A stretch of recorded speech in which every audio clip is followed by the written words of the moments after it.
Assalamualaikum warahmatullahi wabarakatuh. Hari ini saya akan membahas mentoring UTS untuk akuntansi keuangan lanjutan 1. Langsung saja. Soal 1.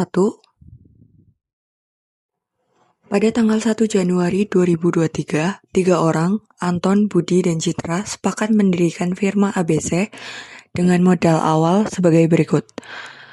Anton 30 juta, Budi 40 juta, Citra 25 juta, dan total semuanya adalah 95 juta. Para anggota sepakat membagi laba rugi berdasarkan rasio modal awal masing-masing 1:1:1. Pada tanggal 1 Juli, Dian bergabung ke dalam firma dengan cara membeli separuh hak kepemilikan Budi seharga 30 juta. Firma juga mengalami laba bersih 120 juta untuk tahun 2023. Pada tanggal 1 Desember 2023, Budi memutuskan keluar dari firma dan diberi bonus 10 juta sebelum hak modalnya dikembalikan. Setelah keluarnya Budi, firma menetapkan rasio laba rugi baru. Anton 40%, Citra 35%, dan Dian 25%. Yang ditanyakan pada soal pertama itu adalah pendirian firma itu dibuat jurnal pencatatan modal untuk firma ABC.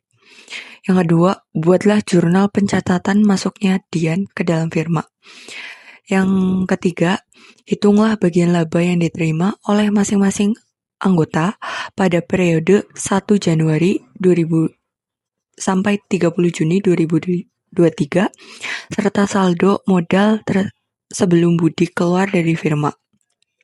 Yang keempat, hitung modal akhir Budi dan buat pencatatan jurnal keluarnya Budi dari firma.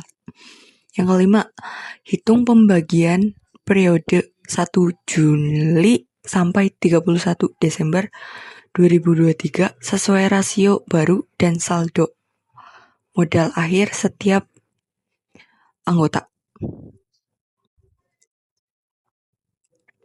Oke, kita masuk ke jurnal yang pertama,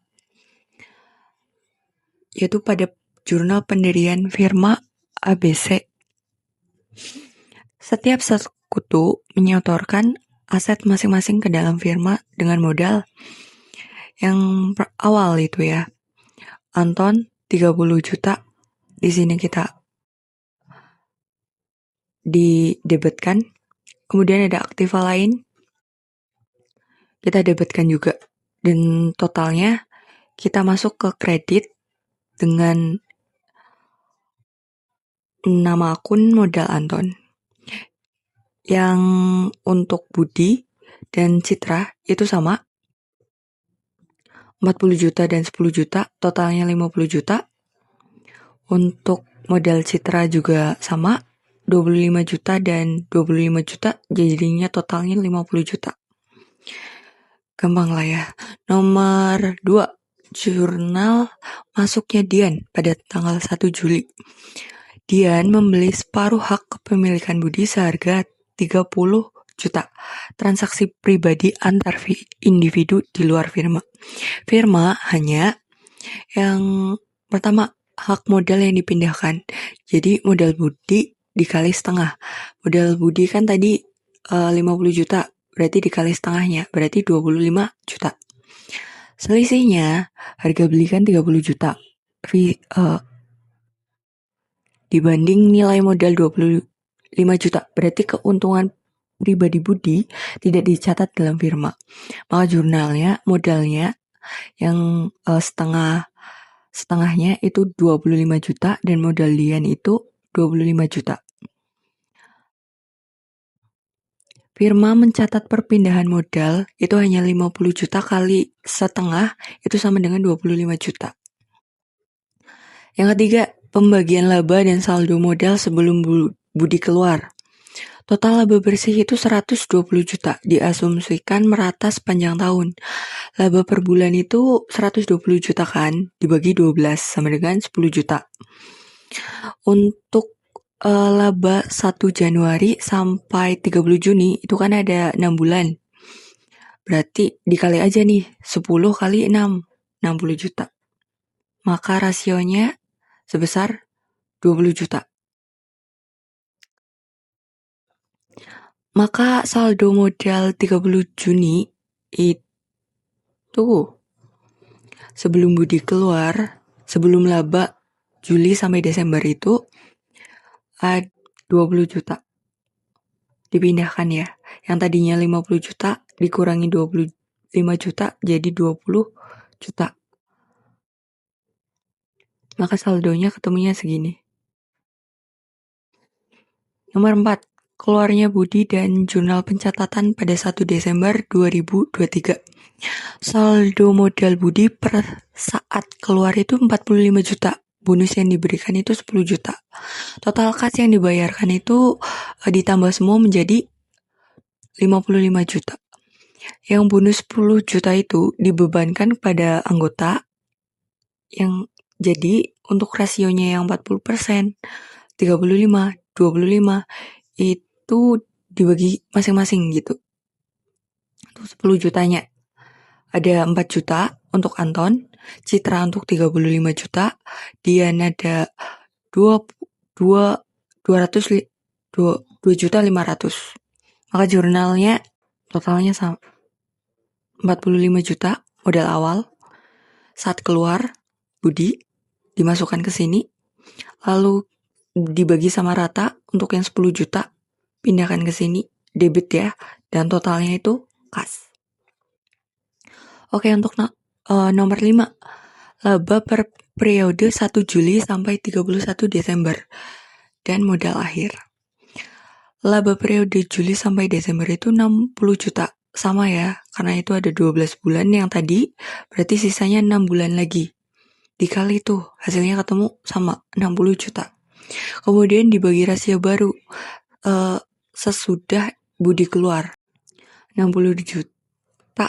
Untuk Anton itu 40%, yaitu 24 juta. Citra 35%, itu 21 juta. Dan Dian itu 25%, itu 15 juta. Totalnya adalah 60 juta.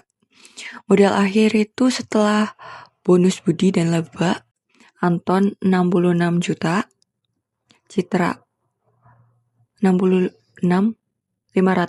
juta, ribu.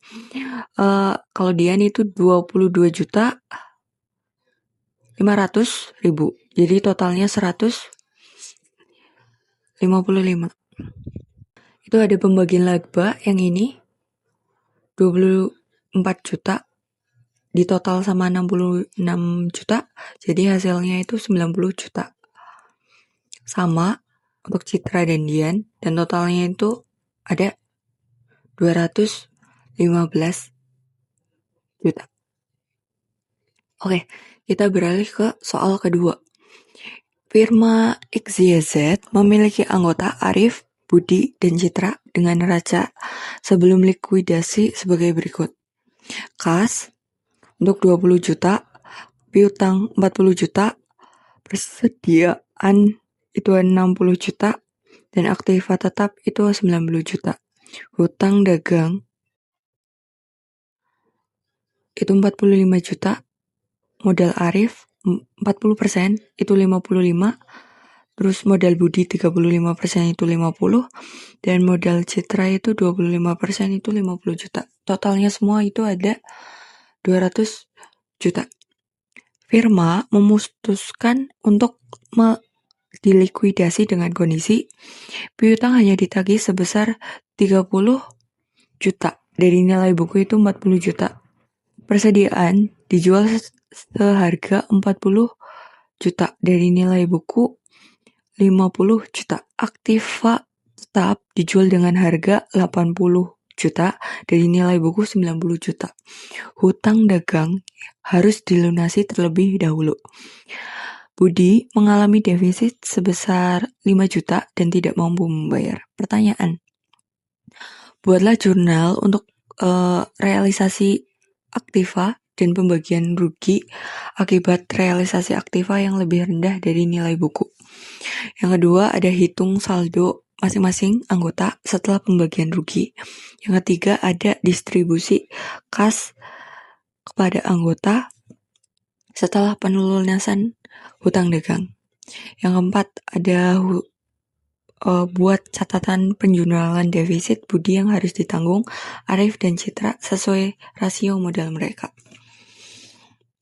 Yang pertama nih, untuk pertanyaan 1, kita buat jurnalnya untuk realisasi aktiva dulu.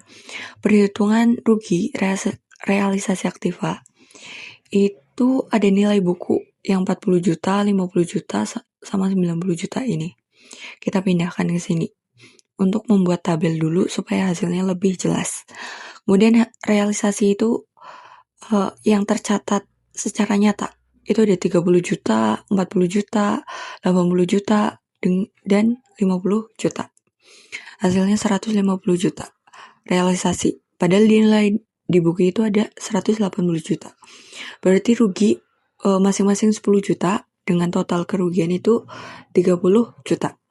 Jadi jurnal realisasi aktiva pada likuidasi kas di debit, rugi terrealisasi itu ada debit juga, berarti piutangnya 40 juta. Yang kedua ada kas dari 40 juta dengan rugi realisasi 10 juta, totalnya ada 50 juta. Untuk kas sama 80 juta, 10 juta, totalnya 90 juta. Ini itu untuk menyeimbangkan nilai buku dan hasil realisasi. Kemudian ada jurnal pembagian rugi realisasi. Ada modal Arif 40% dari rugi realisasi 30 juta ini dikali dengan persentase modal 40% modal Arif itu sebesar 12 juta, Budi 10 juta 500, kemudian ada Citra itu 7 juta 500. Realisasi rugi itu sama 30 juta. Berarti saldo setelah pembagian rugi 12 juta, 10 juta 500, dan 7 juta 500 dikurangkan semua pada masing-masing modal awal. Jadi totalnya segini. 43 juta, 3 juta, 39 juta 500 dengan defisit 5 juta. Karena di soal ini defisit 5 juta dan tidak mampu membayar, itu berarti jurnalnya berbeda. Dan untuk Citra ini 42 juta 500. Ini berarti yang untuk modal budi itu setelah perhitungan kerugian itu menjadi minus 5 juta lagi. Oke, kita beralih ke distribusi kas setelah pelunasan hutang dagang. Kas awal itu ada 20 juta. Realisasi piutang itu 30 juta. Hasil penjualan persediaan itu 40 juta. Hasil penjualan aktiva tetap itu 80 juta. Jadi total kas tersedia itu 170 juta. Dikurangi hutang dagang nih, 45 juta. Untuk kas untuk distribusi itu ada 125 juta. Ini mengurangi 170 juta dikurangi dengan ini ya, hutang dagang. Hasilnya ketemunya 120 juta. Jurnal penelunasan hutang dagang. Karena ini 45 juta, maka kita mendebitkan. Setelah defisit budi diserap dengan Arif dan Citra, pada soal nomor 4, untuk yang kerugian, modal setara rugi 43 juta dan budi itu 5 juta. Berarti Citra masih sama. Hanya modal budi saja yang beda. Penyerapan defisit budi itu karena 5 juta dan tidak mampu membayar, berarti masing-masing dialihkan ke Arif dan Citra. rasionya segini. Dengan modal bersih 39 juta sekian dan citra itu 40 juta sekian. Hasilnya sama 80 juta 500. Dengan totalnya itu 125 juta. Berarti distribusi ke Arif itu segini dan citra itu segini. Dan sisa kas yang belum distribusi itu selisih dari 125 juta kurang dari lebih dari 80 juta 500. Kemungkinan laba atau aset bertambah di luar neraca yang perlu dikonfirmasi sebesar 44,5 juta. Maka jurnalnya ini modal Arif, citra, debit sama dengan sekian 39 sekian dan citra itu 40 juta sekian. Jadi totalnya itu 80 juta 500. Ini harus balance ya, supaya kita nggak bingung. Kemudian ada terakhir nih, jurnal penyerapan defisit Budi oleh Arif dan Citra. Budi mengalami defisit 5 juta dan tidak mampu menutupinya. Maka defisit diserap Arif dan Citra sesuai rasio modal mereka, tidak termasuk Budi. Rasio Arif dan Citra itu 40% banding 25%. Berarti 8:5. Berarti total bagian itu ada 13. 8 ditambah 5 sih, jadi 13. Karena ini 5 juta, berarti dikalikan. Untuk Arif modalnya 40% jadi 8, dibanding totalnya 13, sama dengan 3 juta sekian. Kemudian ada Citra, dikali 25%, maka bandingnya 5, dikali totalnya, dibagi 13, totalnya 1 juta sekian. Jadi ketemunya 5 juta. Maka jurnalnya itu modal Arif kita debitkan semuanya, lalu untuk modal Budi dikreditkan. Sekian mentoring dari saya. Apabila ada kekurangan yang ditemui, saya mohon maaf untuk sebesar-besarnya. Untuk jawaban boleh menghubungi saya atau mungkin menghubungi lewat kenalan saya, pasti saya akan bagikan. Sekian, semoga bermanfaat. Wassalamualaikum warahmatullahi wabarakatuh.